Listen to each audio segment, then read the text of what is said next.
Hello and welcome to Wrestling and Everything Coast to Coast with your host, Buddy Sotelo Esquire, and wrestling premier photographer, Dr. Mike Lano. Normally this would be a week where we would talk about the results, the after effects of WrestleMania. And we will talk a little bit about that and, what AEW is up to. But one of the sad elements of this show, and we've done 212. This is show, I think, 213 for us. And unfortunately, a large number of the shows that we've had have been tributes and memorials to wrestlers that, some of which, were guys that I'd only read about or that I'd seen, videos of, like, say, Superstar Billy Graham or Bray Wyatt. But tonight, I'm deeply touched by the loss of someone that meant a lot to me personally. He was a very close friend of mine, and his name was Tony the Shooter Jones, and he was interview number 47 on our show. So if you have a chance, go back and listen to that interview because it was really a great, heartfelt interview. He talked about like what he really was about as a wrestler and as a human being, and we lost him. And I'm sorry to say, fans, I don't have details as to how he passed. I just know that he died last night. He was only 52 years old, so nobody was expecting this. I didn't hear that he had any illness. He was a guest on the show only like about 2 years ago. And your thoughts, Mike? And I brought him to the show. You wanted him, and you told me earlier when you called. Now we found Evan Ginsberg forwarded Mike Modest. Michael Modest in the first APW class wrote about it, and I'll get to that. And, well, let me read it right now, what Mike Modest said. But I was photographing there when Ricky Thompson was training the very first class of APW, and a decorated collegiate athlete. I think it was SF State, wasn't it? Do you remember where he... Yes, he went to SF State. A pure amateur, great wrestler who also loved pro wrestling, growing up watching, and a dear friend of mine. I was there right at the beginning, that first class, and then the second class. I can't remember. I'm pretty sure he was in the second class, because Mike Modest, Donovan Morgan, Spike Dudley, who was Matt Hyson back then, Leprechaun Aaron O'Grady, later Crash Holly, Mike Lockwood was there, Super Diablo, then Kwame Kamosi. But what a class human being, a very well-spoken, educated, super intelligent person who had just a wonderful man, a wonderful father. He lost his daughter young, and he was so proud of his son. He brought him to a lot of events. I'm going to read what Mike Modest said in a second, but before I forget, one of the things that Tony would just call me out of the blue every couple of months and say, I was looking at those photos you took when you dragged me. I dragged him along. Like it was, I forget if it was after a Super Bowl, the Cow Palace in San Francisco, but it was a pay-per-view or a Nitro. And Rick was going to take me out and a couple other folks. And I said, can my friend Tony Jones here? Was a great amateur wrestler. And Rick was like looking at his ears for cauliflower ears. And he said, sure. And I said, he's, now a pro wrestler. He was in, I can't remember the timing, but he was going to be in the Beyond the Mat film and all of these great things. So this is what Mike Modest wrote. So I want to fully credit Michael Modest, who was, had a jillion matches, both teaming with Tony, first as a heel, and then when Tony went babyface, Mike Modest defended the top APW. Yeah, it was part of the Shoot Club with Boom Boom Kamini, Modest, and Tony Jones, managed by Roland Alexander for a little while. Later he was one of the first guys in, what were they called? The West Side Players. He was like one of the first guys. Kwame, it was Tony Jones. And who was the original partner, the first partner? Royce LeGrand, or was it Robert Thompson? No, it wasn't even Robert Thompson. It was another wrestler, think of. Kind of a skinnier guy, but it wasn't Bad Boy Royce LeGrand. He came later. He was a later incarnation. There were several guys in and out, but Kwame I think it might have been Kwame and Tony, the first two guys in it. So here's what Michael Modest said: "I'm beyond devastated to hear my brother and best friend Tony Jones has passed away. Please pray for his son. Tony and I crossed paths in high school at an amateur wrestling event in Antioch, California. That's Northern California. Years later, I met him in APW. Tony and I used to joke about growing old and being best friends like Apollo." I'm assuming that's Apollo Khan, Russ, and Rocky. Apollo Creed. He was like Apollo Creed and Rocky, right, from the movies. You're right. Okay. Carl Weathers. We also just lost. Yeah, we just lost Carl Weathers. Okay, I wasn't thinking about that. I was thinking more like APW and Iron. But okay, Apollo Creed. Tony, you were one hell of a wrestler, but an even better friend and father. I will miss you and our talks till I die, and see you in heaven. I'm glad you're with your baby girl, Selena, again. Much love. So Selena was his daughter who passed early, but he was so proud of his son, who was starting to get into amateur wrestling as well, but for a number of years, probably at least 3 years now, has had a pro wrestling podcast. So we'll try to, talk to his son when the time is more appropriate. I don't know if this happened yesterday. We just don't have a lot. Apparently it was last night. Well, Tony Kozina, I asked a number of folks. I put it out there. I put out Mike Modest's statement. I put it out there to all kinds of APW alumni from the beginning on up to, Marcus Mack, Marcus Jacobson, and the referee Sparky Ballard and the Ballard twins, anybody up and down the West Coast.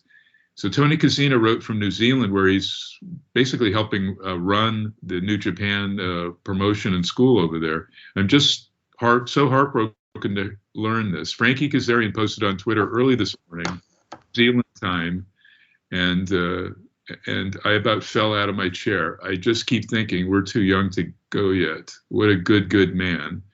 So we will. I'll look and see if Tony Kozina, because I emailed him and Chris Daniels, who came up quite a bit. Chris Daniels started coming up about the third year of APW, when he had a full hair of dark hair, and then he'd come up and he'd have it bleached, and do all kinds of different things with it. But he was the Fallen Angel. That's when he was the Fallen Angel. He was in the Fallen Angels tag team. Jesse Hernandez and Billy Anderson's. What's the name of that promotion?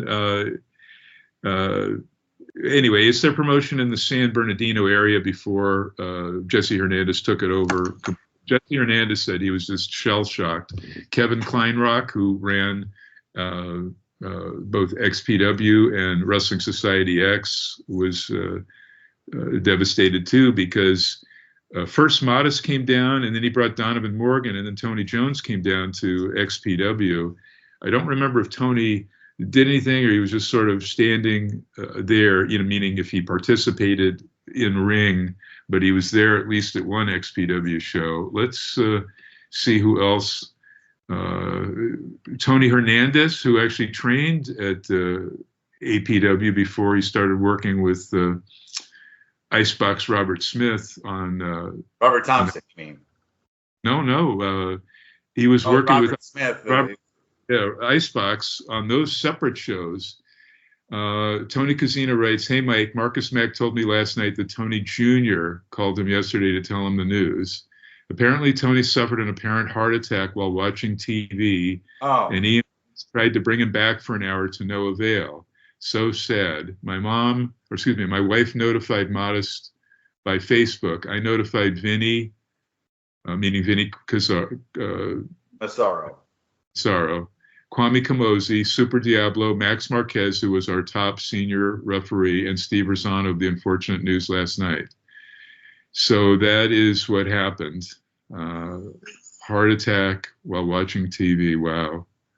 I mean, Tony was in phenomenal shape. I don't, one thing I want to dismiss for anybody is that if anyone thinks that, he did a bunch of drugs or steroids, because so many wrestlers did.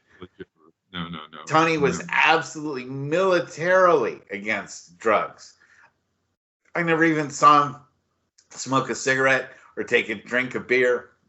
And all the time that I worked with him, he didn't like weed, he didn't like steroids, he didn't like anything.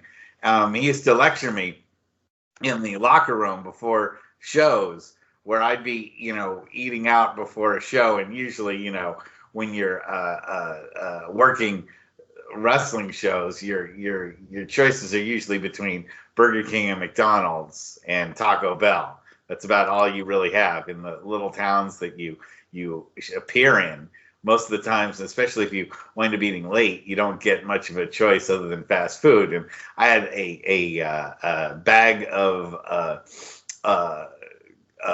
goldfish, Pepperidge Farms goldfish, and he was lecturing me all about, oh, this has aluminum and zinc in it, and you don't ever want to eat that, and that's bad for you, and you should see me, all I ever bring to the ring, to shows are, cans of tuna, water, and a couple of hard-boiled eggs. He's like, that's all I eat before a show. That's, just all I eat is pure protein, and his fitness regimen was a huge part of what Tony Jones felt made him special. And so, to hear that he died, that I'm 4 years older than he is when he passes away, is just an absolute shocker. And if you gave me a list of 1,000 people to put on my list of who would die before I would, Tony wouldn't have been on that list at all. I would have never, other than an accident taking his life, I would have never thought his health would betray him to the point where he would no longer be around. I just never would have imagined it. This is as shocking to me as when Mark Smith died and when Virgil Flynn died. Nobody knew he had a heart condition or that he was suffering from anything. Yeah. Dominic Jerry, who is Caesar Black, manager all up and down the West Coast, most notably APW, just also said he's going to try to see if he can set up a Skype thing or give us a phone number because he's pretty close. He's also African American, but he's super close to Tony. He's been on our show. We've had Dominic on the show, Caesar Black on the show a while back. Yeah. So yes, I know he's worked with Tony. All of these guys are devastated. Vinny and his wife, who was a valet for quite a bit in APW, they are just shell shocked. So lots of our brothers and sisters. Well, let me reminisce about what I consider Tony Jones. Betty Beefcake, did she give any thoughts or mentions? Yeah, she was shocked too. And she also, was close to Tony Jones, worked a lot with Tony as well, in those early years. And, I hate to say that it's more of the same, but, I don't think you'll find a person who knew Tony Jones that isn't shocked by this news and isn't dismayed by it, because I would be really amazed. I'd be really amazed if we talked to 10,000 people about Tony Jones if one person had a negative thing to say about him. There's not all of these guys here, APW past and present, but Chicano Flame, who was in that first graduating class, on up to Brawlin' Bo Cooper, Papo Esco, who is also on Hollywood Championship Wrestling, but he started in APW. Jacob Fatu, who just signed with WWE. All of these folks loved Tony, devastated. Tony had a huge heart, always considerate and put others before himself, but he's just a really class human being. So I was super devastated. I get the news. Evan forwarded what Mike Modest wrote, and I read it like at 4:30 this morning when the dog got me up. And I don't know, when did you say you found out, Russ? This morning. Well, I got up a little on the later side, and Evan had already written to me from the East Coast because, obviously they're 3 hours ahead. So it was the kind of news you don't want to wake up to and read on a Sunday morning. Just, and God damn it, I have had to wake up or get calls from too many people about too many wrestlers that I cared about that have died now. It is really, chronic. It's and I guess your alternative is don't make any friends and you won't care if anybody dies. But in wrestling, it's so hard because if you do it right, you're Tony Jones and you make friends everywhere and you have people love you for who you are. And even if you aren't a success in the ring, and you don't wind up as, WWE champion, still you go out in style. Still people respect your name. Still people respect what you accomplished, even if it was in the indies. And Tony had all of that. Tony was a rich man when it came to his character and when it came to his integrity, when it came to the quality of what he did in the ring. And Tony gave, and I will say this about most of the guys that I worked with, Tony always gave 100% on every show he ever did and every match he ever was in. As soon as he set foot in the arena, he was ready to go as a professional. And he was on the card we did some terrible shows where we had, only 100 people in the audience, real bomb scares. And not only did Tony give 100%, but he never came back to the locker room and complained, oh, what a shitty crowd that was. Oh, everybody this crowd was crap. If one person was in the audience and would cheer for Tony Jones, he would go out there and give 100% to Tony Jones. And I think when you look at the best wrestlers in history, that's what you say about them, is that they're willing to give 100% regardless of crowd size. They always gave 100% in every match. Chris Mack just posted this, and he's got a photo. I guess Jim Cornette was with WWF at the time. This is at some outdoor thing. There's a photo of Jim Cornette, Roland Alexander, Tony, and then Mike Modest. I don't know if that was a WWF event, but Tony was in dark matches, several. So Marcus Mack, he wrote something I'll read, but there's a photo of Tony, but there's a number over it, so I can't tell who he's wrestling. If it's Jekylls, on quite a few dark matches for both WWF and WCW when they come into Northern California, either at the San Francisco Cow Palace or across the bay at the Oakland Arena, the indoor arena, adjacent the outdoor Oakland Coliseum where the Raiders played. So Marcus Mack wrote, I'm very saddened to learn about the passing of shooter Tony Jones. Tony was such a caring member of the all-pro wrestling community, a standout amateur, a stellar pro, a great friend, and more important than anything, a five-star father. I first met Tony in 1997 as a fan at Gym Wars. That's APW's like once every 3 weeks house shows, or every 2 weeks. Being a Daly City head, I'd see him around a lot. So they both were living in Daly City. I was honored that our kinship grew into brotherhood. My most sincere condolences go out to all of Tony's family, friends, and fans. Shooter, thank you for everything. I salute your service, not just in the ring, but in life. Enjoy paradise with your baby girl. I love you, brother. 1971 to 2024. So again, Tony had that daughter that passed. I'm not sure of what or when, but so many people then started posting. Billy Blade, who I emailed, oh no, with 4 crying emojis.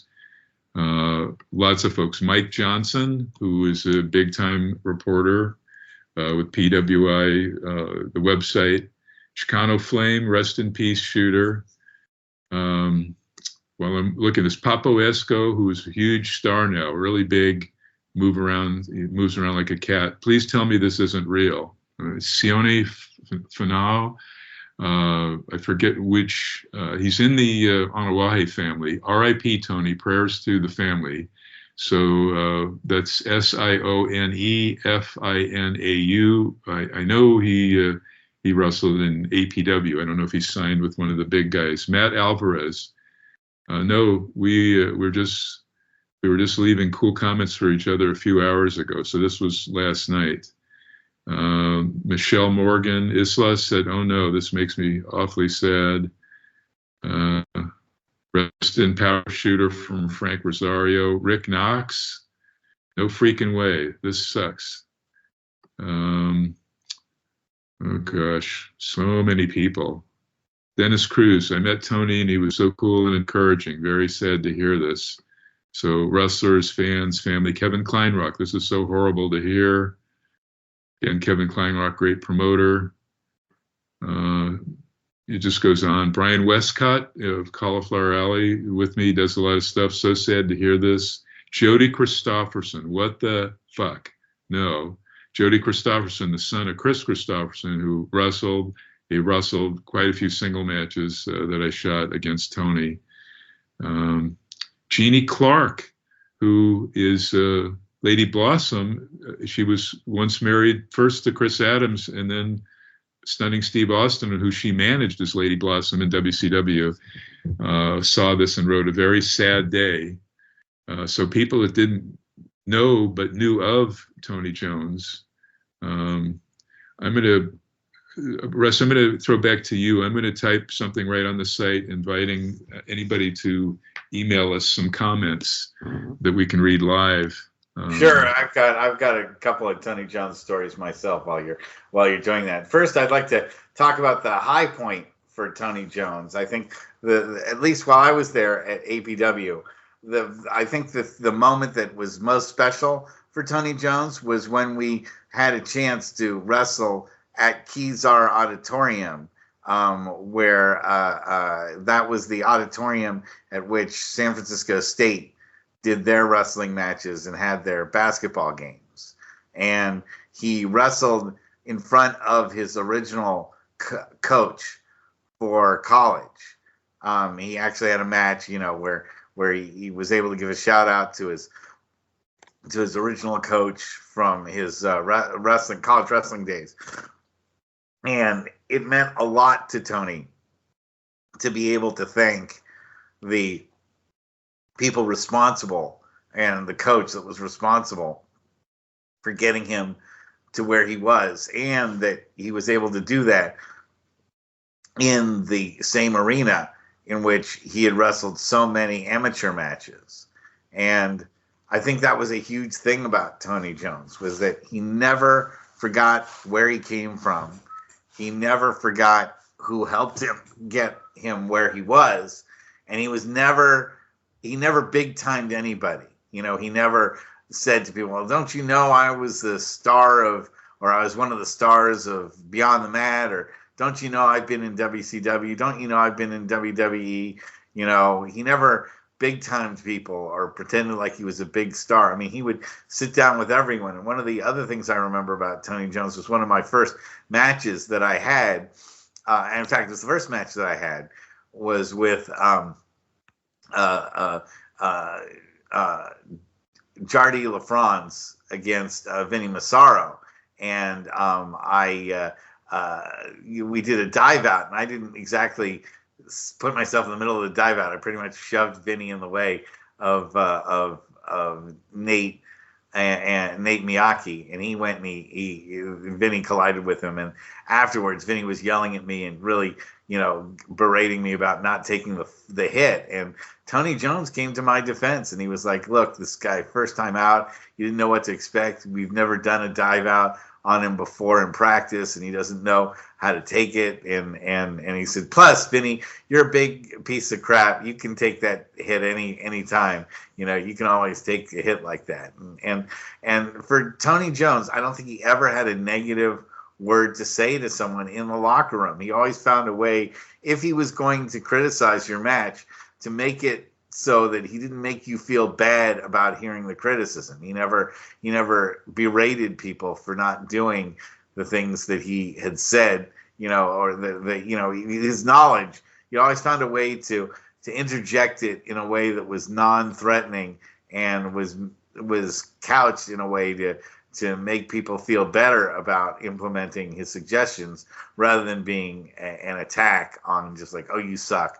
And how dare you do that, in the ring, that kind of thing, which a lot of wrestlers unfortunately do. They're so critical, and there's this sort of like sort of fraternity hazing type mentality, which is that if I had to go through hell before I became a wrestler, you should go through hell too. And I don't think Tony Jones ever wanted to make that if I was punished, you have to be punished type atmosphere. And it meant a lot to me to work with a guy like that. It did mean a lot to me. Did you grab anything else from the internet there, Mike? Just putting out now, asking folks to email us, and I'll check and see what other comments have. I'm gonna see if I can't maybe somehow get a hold of Cornette and ask when that photo might have been taken, because I don't remember. Maybe it was when Jim was managing, but I think working behind the scenes, also doing semi-agent work, and because I'd not seen that one before. I have some shots I took of Tony Jones upstairs at APW, where great Khali Dalip Singh was like rooming and sleeping up there, well before he ever went to WWF or WWE. And way beyond what the fire codes allowed for that building. That was never weird stuff. But Tony was doing his best to try to help and teach him some amateur stuff, because I don't think Dalip, aka Great Khali, had any amateur experience. He was just big. And all he knew how to do was weightlift. When he came to APW, he couldn't be more green than you or I, walking in there. He had no ability to speak English, and he had no idea how to wrestle. And guys like Tony Jones and Modest and Morgan and Mark Smith all took a very large interest in teaching him the basics. And he still never got very good at those, but he would be even worse if those guys hadn't taught him how to do the basic stuff. And I know that it was frustrating for them sometimes, because Dalip was not a fast learner either. That was another difficult part of it. It wasn't just his size. No one had ever really taught him much of anything before. All they'd ever done was just hand him a bunch of weights. This mysterious Dr. Kumar, who, by the way, just as an aside, was one of the most sinister people I've ever met in my entire life, was this handler who brought Dalip Singh, better known as the Great Khali, to APW. It was this mysterious guy with a turban that just reeked of just like a guy who manages in trafficking human beings. You could just see that in his eyes. And he didn't think at all about Dalip Singh. All he was worried about was how much money he would make off of this. And Dalip was basically his property that he essentially sold to Roland, and then eventually sold off to WCW, and the rest, was then he went off to AAA, and then the WWE picked him up and made him the Great Khali, and now he's worth millions of dollars. But Tony Jones and Modest and Morgan, they spent a lot of time working with him and showing him the basics when he didn't even speak any English. I think that was pretty amazing what they were able to get out of Dalip. Well, Austin and Randy Savage made one appearance apiece at APW, so I was able to take pictures of Tony was in some of them, but Dalip with both Austin, and then on another occasion Randy Savage. I forget, Randy was with WCW by that point, and so they were scouting this big guy. Tony and I would talk about Dalip then did goof matches where they hired him just because he was huge, both in CMLL, then EMLL Mexico, the world's oldest wrestling promotion at like 93 years, but also that MMA company in Japan, which would bring in and pit. I don't mean this by any disrespect, goof matches, but they would bring in guys that were big, like Akibono, and maybe try to have them. And he just passed away. He wrestled against Big Show when they did that sumo angle thing. I think it was the 2005 WrestleMania in Los Angeles. And he just passed. Did they also have Giant Silva? Didn't they also bring in so they would bring in goof guys that later would come into WWE. So I think the timing of that was believed coming in after he had done Japan and Mexico, all because of APW and all of that stuff. So I know he owes a debt of gratitude to Frank Murdoch and Mike Modest, Donovan Morgan, and some of the other folks you mentioned. And he was still with us. He was still around when the battle of the UPW, Rick Essman's UPW. Yes. APW. Yes, he was on those shows too. He faced guys like Frankie Kazarian and Samoa Joe.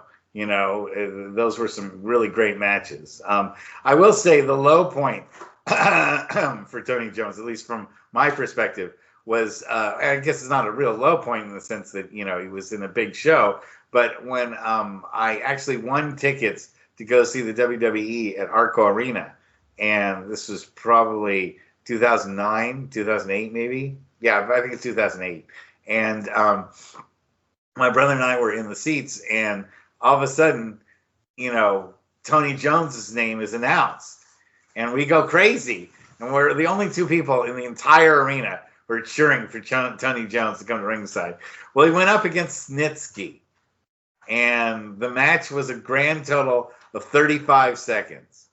Snitsky, the intros were longer. Snitsky kicks it as soon as he gets in the ring. Snitsky kicks him in the stomach, picks him up, power bombs him, and that was the 1, 2, 3. The match was over. So yes, Tony Jones got an APW, a pro wrestler, a big name, appearance on a WWE card. I don't think it was ever shown on television. And it was just a total squash match. So I was proud to see him there, but sad that he didn't even get in one piece of offense against a guy like Snitsky. So that's kind of the sad but low point. I think shortly after that, he retired from doing anything in the ring. But I also remember seeing him fight some matches on WCW. I think he had a match against Modest on SmackDown, didn't he? Or was it? Trying to remember who he. I thought he and Modest had a one match on SmackDown too, where it was a quick match. I think Modest got over on Tony Jones.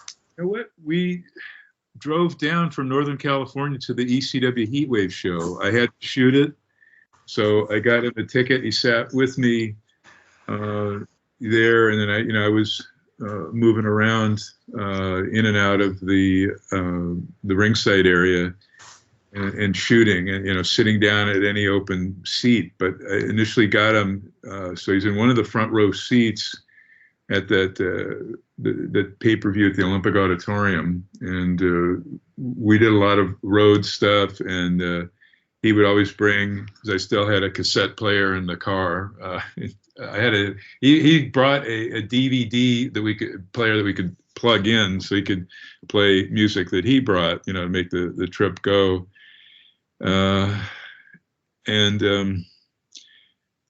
just have so many photos of him, the ones of the Flair dinner, them, and I asked, and I was happy that Rick said, sure, he can come along, and then he started immediately conversing with Tony about Tony's amateur career, his pro career, all the things he'd done, and because Rick is a big fan of Cabernet, he had us, drink some Cabernet with us as he ordered a bottle of red, and I took some pictures, quite a few, of Tony with him, but also Tony and he holding up a glass of red wine, and again, Tony, just a real sweetheart, is always bringing up, that was one of the big thrills, and I go, of his life, getting to go out to dinner with Flair. But he had so many accomplishments and stuff in his life, and so many. You went to his house, you'd see a zillion articles on in newspapers about his amateur career, and just a shame that this country, in the U.S., they don't financially support amateur wrestlers, so they can make a career of it. I know several guys have tried, past Olympians, to make a legit amateur wrestling into a TV show product, but it's a hard sell. It's really hard to sell because you've got the MMA. MMA pretty much fills in, a lot of that audience that would normally like amateur wrestling. You It's a know, little more violent because you're not really right? potentially up somebody Yeah, as you would. amateur wrestling. Obviously, you can't punch somebody. You can't do submissions. You can't. You know, your object is to pin the other guy, as opposed to MMA where you're trying to get somebody to tap out or submit. And so It just wrote me, oh my God, Patrick Scully on Marcus Mack's Facebook page. I just talked and walked with Tony Jones after the AEW Dynamite show last year at the Cow Palace. Such a nice guy. This is why I sometimes have less faith. Good people taken away too soon. Here's Darnell Taylor. Oh yeah, Apollo, yes. Like Bison, good dude, meaning Bison Mark Smith. Oh gosh, so many people. Stephen Pankowski, gone too soon. Love Tony Jones. Mike Tavares, this news breaks my heart. I used to make the drive every month to Hayward to watch the Shooter and others wrestle in APW at the dojo. That's what I called it. It was just the APW garage, but I called it APW dojo. My condolences to his family and friends. Rest in peace, Shooter. So many people commenting. Chris La Super Bestia Crody. Oh my God, no. Tony was a good dude. Always good to me. This is a sad day. Joshua Jonah Johnson. No, this is terrible. Marie Montalvo Hernandez. I'm so sorry for your loss. He was a great man and brother to all his brothers in the ring. I was so fortunate to meet him and be around him. Sending prayers of comfort and peace during this difficult time. Big hugs to Marcus Mack. But Rick Knox, who is the, I guess he's one of the lead referees for AEW, but Rick Knox also, came up quite a few of those events to NorCal and was senior ref at Pro Wrestling Guerrilla in Los Angeles, a real class promotion. And he knew Tony very, very well. Tony worked in different things. Tony was part of that Urban Championship Wrestling with Mike Modest that only lasted like a couple weeks. Yeah, in syndication. Who else was on there? Wasn't Kwame on there too? They had mostly African American folks, but they did have guys like Mike Modest. Do you know anyone else who was on that show? I can't even recall. I thought that Vinny was on there too. I thought that they brought him down for that particular show. And I think Jardy Franz might have been on there too. I'm trying to remember also because you're talking. It's very close to besides some of the guys we mentioned. Boom Boom, all those guys early on. Chris Cole, I forget his brother's name, if you recall. They were the Cole brothers. Matt Cole, I think.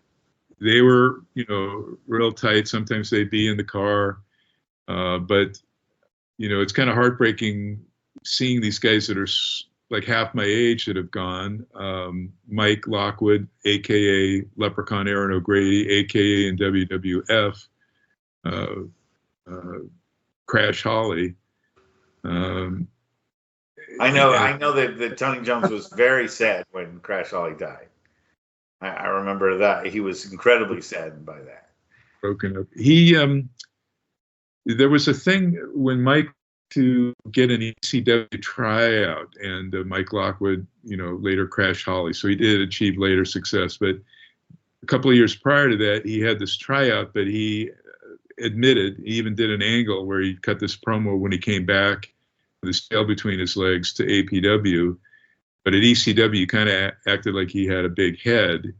And so I think they jobbed him for TV, and then they made him sleep outside. And so Tony gave him a lot of shit when he got back, as did, some other guys. I think James Watkins wasn't he Mayock the Magician? Yeah, wasn't that his magician? Yes. We had so many people, Venice DeMarco, come and go. Tony was like a constant because he also wrestled quite a bit for Marcus Mack. He was on both of the Cow Palace shows. The first one had a huge battle royal, but Tony was on the second, I think, in a 6 or a 10 man. The two that was like the only independent promotion that ever went into the Cow Palace, ever, ever, ever. It was after Roy Shire and really only WWF in the 80s and early 90s, and from then on, and the AWA that same time period went into there. So APW had those mega shows. And I think that it meant a lot to Tony to be a part of the Northern California Bay Area wrestling scene. And I think that he always respected it a lot. The older names like Pat Patterson and Peter Maivia and Ray Stevens and Pepper Gomez and so forth. The people that were big legends out here that he grew up with. And I felt that he felt it was kind of his, responsibility, so to speak, to become, part of the future of wrestling. And he was for, a good, 20-year stretch, I think, here in Northern California. I think he was one of the more respected names. And even though he didn't wind up, becoming a household name across the United States and the world, I think that didn't mean as much to Tony as it did that he was a respected name here in the Bay Area. I think that was his number one thing, was to be respected here.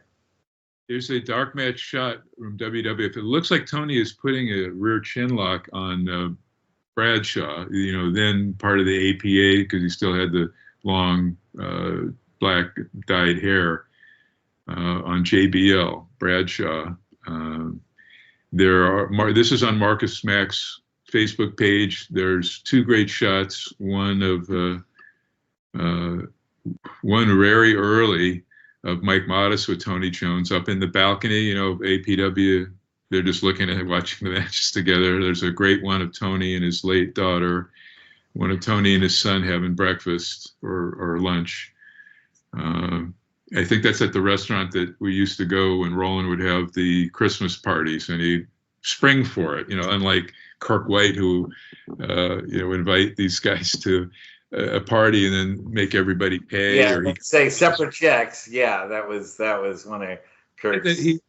Kirk would never take folks, and I don't want to speak ill of the dead, but Kirk was Kirk, but he would never. He'd always offer to take everybody out, but he wouldn't pay. And he often would take us all. This is when I still did his PR for his semi-annual mini conventions.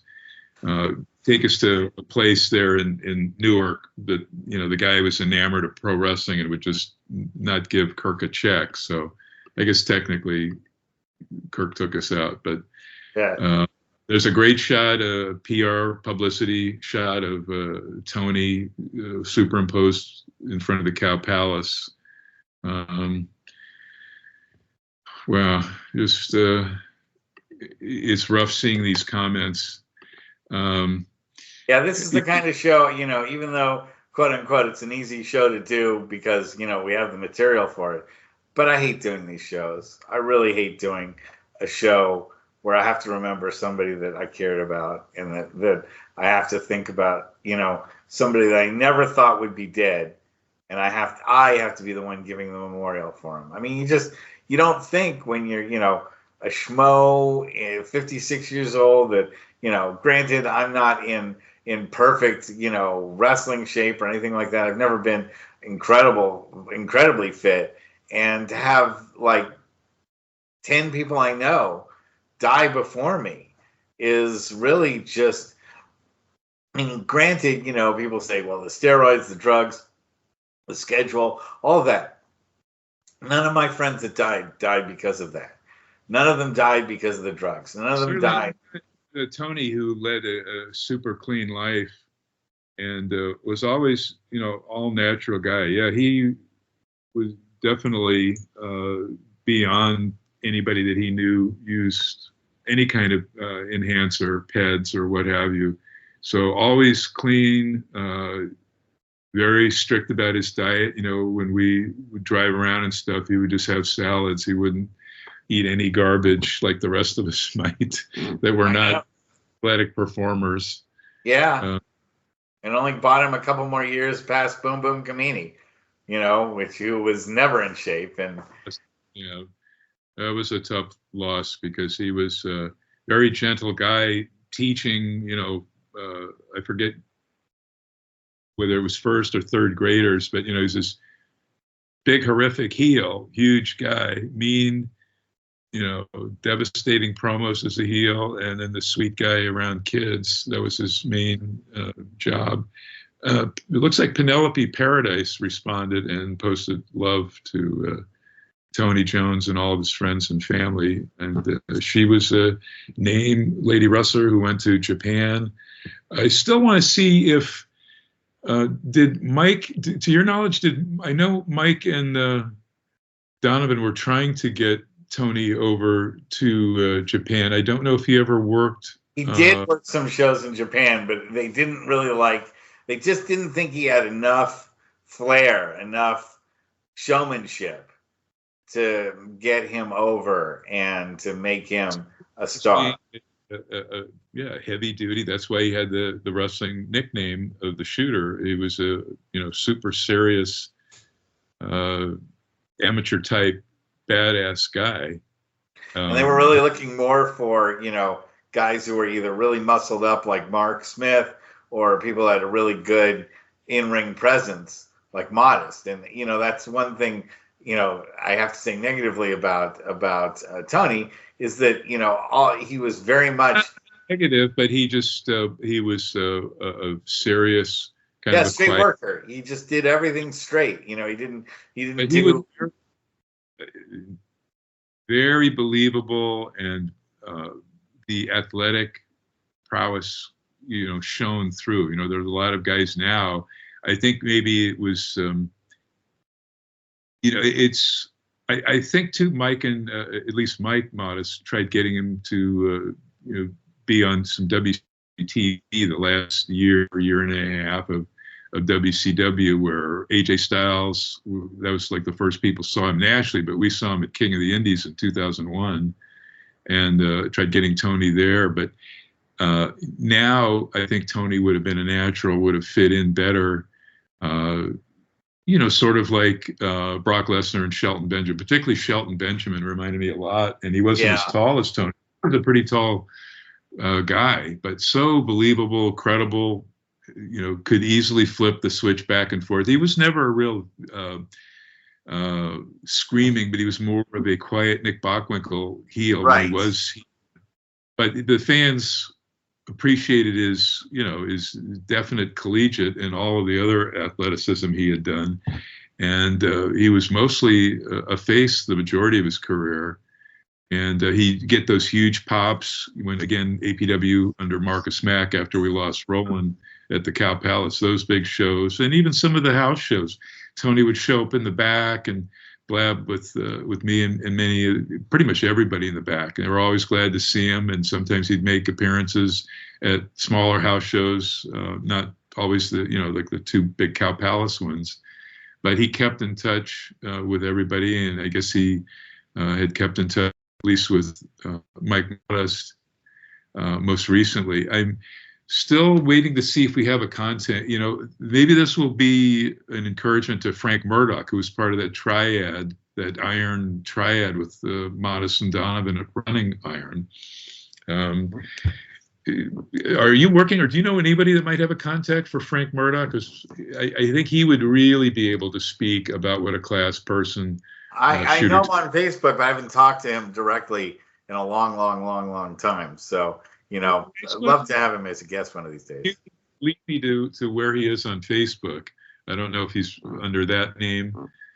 I see Joe Dombrowski, who is a ring announcer for a ton of promotions, and he promotes. He's Mr. Everything in wrestling. He has said some wonderful things about Tony. And oh gosh, Neil Guy, who is one of the executioners in the Los Angeles LaBelle promotion in like 1978. And he was also a masked executioner, primarily doing jobs in the late 70s, early 80s WWF, said prayers to his family. I'm trying to see, because did send one to Eric Bischoff to see if he had anything to say. Gosh. I guess there's really not that much more to say, and I got to say that it's just these sort of shows take it all out of me. You know, as much as I love doing wrestling and everything coast to coast, these memorial shows, especially when they're people that I knew, you know, or it's bad enough it was just people that I watched a whole bunch, you know, and saw in the ring so often, like a Bray Wyatt. But when it's somebody that is really a personal friend of yours, somebody that you really like shook the hand of and looked into the eyes of, and you know, we went through Super Diablo and Chicano Flame. They were also either before or in the same class, that APW class at boot camp when it was Pacific Coast Sports. That was the name of APW, right. All Pro Wrestling. You know, conceived by Roland Alexander, basically as a school, with Roy Shire, longtime wrestler, Ricky Thompson teaching. You know, it couldn't have been a better person. And when Ricky moved to, I think, Houston area of Texas, that's when Modest and Donovan, sometimes Vinny Massaro at different points, you know, took over the school. And, what was the name of the guy that was Mr. Wrestling? Was it Mr. Wrestling 4? He was teaching. Yeah, he was a ref too. But he was a big star for us for APW for quite a while. Yeah, I'm trying to remember. I'm blanking right now on his name, and he worked a lot with Tony too. You know, it just is just the kind of thing you just don't want to wake up to, and you just, you know, I'm not going to get too overly philosophical, but life is kind of like that you just really don't know.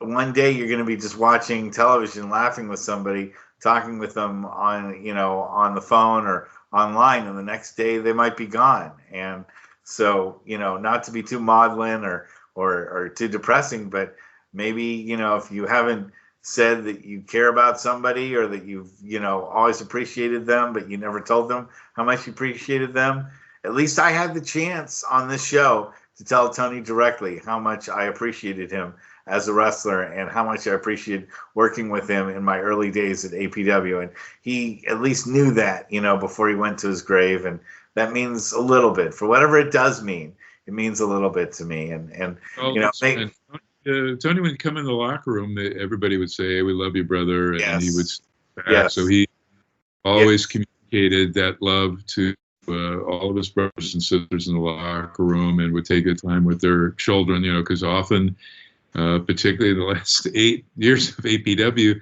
lot of the male wrestlers or female, they would bring their significant others, their kids would be playing around in the dressing room, and had a real family atmosphere. I even have Jungle Boy writing one of the little, I've got photos I took of him writing, forget whose daughter it was. It might have even been Marcus Mack's daughter. She had one of these little toy things that you sit back on, like a toy car. Right. Yeah, big enough car that Jungle Boy Jack Perry could get in there. You know, these are all backstage shots. It's difficult because he stood out as such a caring, nice, decent to the core person. So this is a real painful loss. Many people are feeling now. I agree. You know, next week we can talk more about like the results of WrestleMania and AEW and all that, but it's impossible to focus on that stuff given what's on our minds today with the passing of Tony Jones.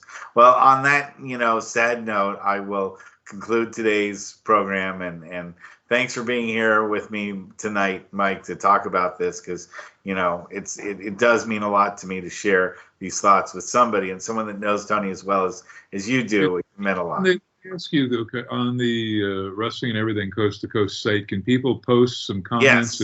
Yes, okay. I would love it if they did. Hear them there. If you want to say, just go to Facebook.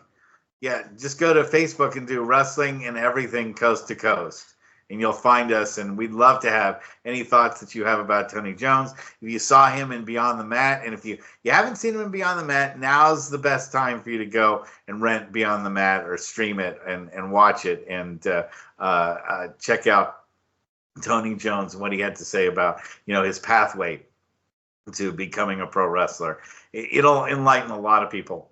That's what Barry Blaustein was trying to do, as the showrunner, director, producer, head of filming, everything boss, was focusing on, prior legends like Terry Funk, then more immediate legends like Jake Roberts and others, and then kids of the future, Modest and Tony and others. And I know because Barry Blaustein inducted Tony Jones in the West Coast Pro Wrestling Hall of Fame that we were at, that Barry Blaustein must be devastated. I emailed him. So we'll read some of those comments next week. Yeah, if we get some more in. But Godspeed, and just a total loss for our community. Wonderful, wonderful shooter, Tony Jones. We miss you, brother. We love you. Peace home. Peace home, Tony. And we'll see you all next week. Thank you, Mike.